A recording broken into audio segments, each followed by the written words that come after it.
على عباده الذين اصطفى أما بعد فأعوذ بالله من الشيطان الرجيم بسم الله الرحمن الرحيم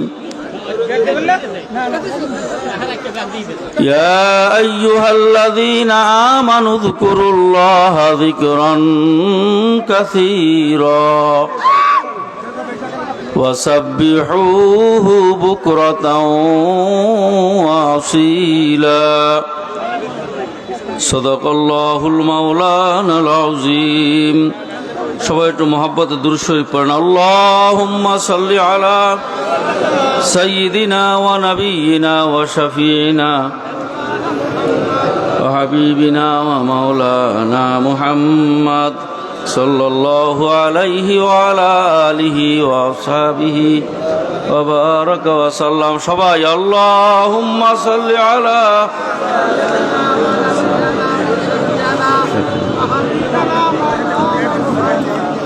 সাল্লাল্লাহু আলাইহি ওয়া আলা আলিহি আল্লাহুম্মা সাল্লি আলা সাইয়্যিদিনা ওয়া নাবিয়িনা ওয়া শাফিঈনা ওয়া হাবিবিনা মাওলানা মুহাম্মদ সাল্লাল্লাহু আলাইহি ওয়া আলা আলিহি ওয়া আসহাবিহি ওয়া বারাকা ওয়া সাল্লাম আল্লাহ পাক রব্বুল আলামিনের দরবারে অসংখ্য শুকর ও সুজুদ। রব্বুল আলামিন আমাদেরকে আল্লাহ ওয়ালা জাকিরিনদের সাথে হায়াতে জিন্দেগির কিছু সময় কাটানোর সুযোগ তৈরি করে দিয়েছেন। শুকরিয়া তান বলি আলহামদুলিল্লাহ। ভাইরা আমার, আমি যে আয়াতে কারিমা কোরআনুল কারীম থেকে তেলাওয়াত করছি, আল্লাহ পাক ঈমানদার বিশ্বাসীদেরকে ডাক দিয়ে বলেন, হে আমার বিশ্বাসী বান্দা বান্দিরা। কি বলেন? দুনিয়াতে যত মানুষ আছে সবাই কি ঈমানদার বিশ্বাসী? কাফের মুশরিক বেঈমান আছে না নাই? এই হাজার হাজার কোটি কোটি মানুষের মধ্যে আল্লাহ ঈমানদারদেরকে ডাক দিয়ে বলেন, হে ঈমানদারেরা, উযকুরুল্লাহ যিকরান কাসীরা, তোমরা আল্লাহ পাকের জিকির বেশি বেশি পরিমাণে করো।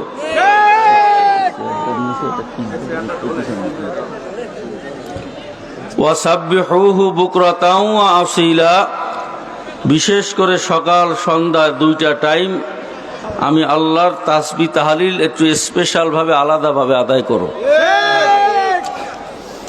ভাইরা, আল্লাহ পাক রব্বুল আলামিন অন্য কোনো আমলের ব্যাপারে বেশি বেশি করার তাগিদ দেন নাই। শুধুমাত্র জিকিরের ব্যাপারে আল্লাহ বলছে, যত জায়গায় জিকিরের হুকুম আল্লাহ করছেন সব জায়গায় সাথে কাসির মানে বেশি শব্দটা ব্যবহার করে দিয়েছে। তো এত তাগিদ বেশি জিকিরের কেন? কারণ বেশি জিকির করার দ্বারা ঈমান মজবুত হয়। আমার কথা না, সরদারে দোজাহান বলেন, জাদ্দিদু ঈমানাকুম, হে আমার উম্মতেরা ঈমানকে নতুন করো, তাজা করো, মজবুত করো। সাহাবায়ে কেরাম জিজ্ঞাসা করলেন, কাইফা নুজাদ্দিদু ঈমানানা, কিভাবে করব ইয়া রাসূলুল্লাহ, কিভাবে করব? আল্লাহর হাবিব ফরমান, বিকাসরাতি কওলি লা ইলাহা ইল্লাল্লাহ, এই জিকির বেশি বেশি করলে পরে তোমাদের ঈমান কি হবে? মজবুত হবে। আর শায়েখ রহমাতুল্লাহ আলাইহি চরমনায় তিনি বলতেন, আমি খোদার কসম করে বলতে পারি, যার ঈমান যত মজবুত তার আমল আখলাকও তত সুন্দর। এর অর্থ দ্বারায় আমাদের যাদের আমল আখলাক খারাপ, দুর্বল, আমাদের ঈমানও দুর্বল। কথা ঠিক কিনা? এই জন্য ঈমানকে মজবুত করার জন্য এই জিকির বেশি বেশি করা লাগবে।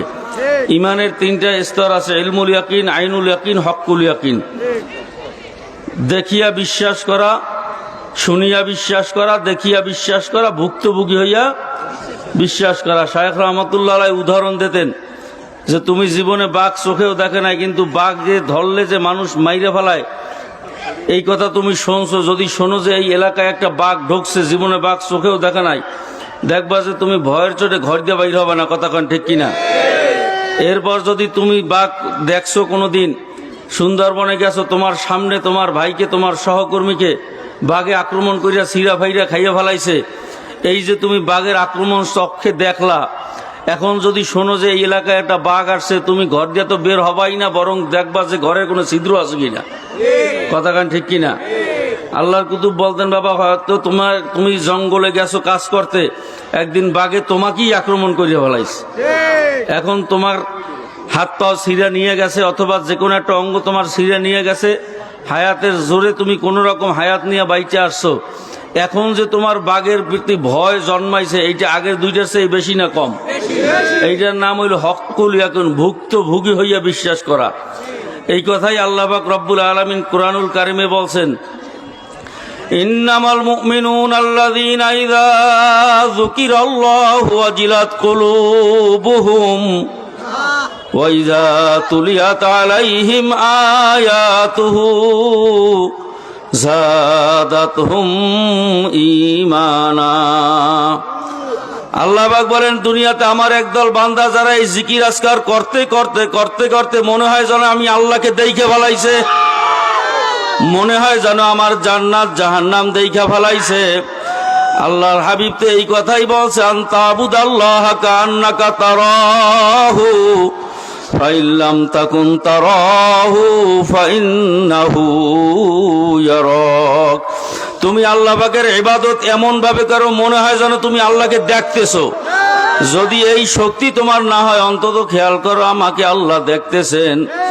আল্লাহ পাক রব্বুল আলামিন বলেন, কতেক আমার বান্দা বান্দি এই জিকির আজকার করতে করতে ইমানের মজবুতি বাড়াইতে বাড়াইতে যখন আইনুল ইয়াকিনের দরজায় পৌঁছা যায়, যখনই তাদের সামনে আমি আল্লাহর আলোচনা করা হয়, ইজা যুকিরাল্লাহু ওয়াজিলাত কুলুবুহুম, তাদের কলব থর থর করিয়া কাঁপতে থাকে।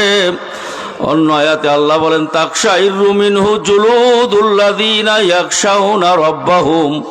অন্য আয়াতে আল্লাহ বলে, তাদের চামড়া শরীর থরথর করিয়া কাঁপতে থাকে। হে আমার ভাইরা, হে আমার বন্ধুরা, আল্লাহ পাকের জিকির বেশি বেশি করলে পরে আল্লাহর ওলিরা শত শত উপকার কেতাবের ভিতরে লেখছেন। তার মধ্যে অন্যতম একটা উপকার হইল, যখন আজরাইল আলাইহিস সালাতু ওয়াস সালাম হঠাৎ কোনো নোটিশ ছাড়া, কোনো সিগন্যাল ছাড়া আপনার সামনে দাঁড়াইয়া যাবে, ওই অবস্থায় যদি আপনার জবান থেকে মাওলার নাম ইচ্ছা করিয়া বাহির হওয়ার সুযোগ নাই, যার দিলের ভিতরে যা থাকবে ওই অবস্থায় কিন্তু তার জবান থেকে তাই বাইর হইয়া যাবে। যারা আল্লাহ পাকের জাকিরিন, আল্লাহর ফজলে ওই মুহূর্তে তাদের জবান থেকে মাওলার নাম বাহির হইয়া যাবে। আল্লাহ পাকের বান্দারা আমার, আল্লাহ পাকের জিকির আল্লাহ নিজে বেশি বেশি করার জন্য বলছেন। তবে আল্লাহর ওলিরা পরামর্শ দিয়েছেন, তুমি আল্লাহ পাকের জিকির করবা মানে স্মরণ করবা। তুমি জবানে আল্লাহকে ডাকলা, কিন্তু তোমার দিলের খেয়ার বিভিন্ন দিকে, এইটা তো জিকির হইল না।